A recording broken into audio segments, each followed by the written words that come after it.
കഴിഞ്ഞ ദിവസം വൈകുന്നേരം ഒന്ന് നടക്കാൻ ഇറങ്ങിയിട്ടുണ്ടായിരുന്നേ. തിരിച്ചു വരുമ്പോഴാണെങ്കിൽ കഴിക്കാനായിട്ടൊരു പരിപ്പ് വടയും ചായയൊക്കെ കിട്ടിയാൽ സെറ്റായിരുന്നു എന്ന് വിചാരിച്ചെങ്കിലും ഇവിടെ അതിനൊരു പ്രത്യേകിച്ച് ഓപ്ഷനൊന്നും ഇല്ലാത്തതുകൊണ്ട് അതങ്ങ് മനസ്സിൽ വെച്ചു.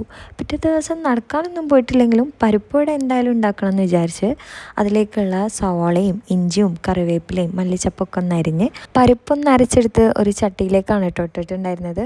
പൊതുവേ നമുക്ക് കുറച്ച് മടിയുണ്ടെങ്കിലും അതിന് ഇരട്ടിപ്പണി എന്നൊക്കെ പറയുന്ന പോലെ പരിപ്പ് അതിൽ ഫുള്ളായതുകൊണ്ട് നമ്മൾ ചട്ടി അങ്ങ് മാറ്റാൻ തീരുമാനിച്ചു. വേറൊരു പാത്രത്തിൽ ഇതെല്ലാം ഒന്ന് മിക്സ് ചെയ്തു.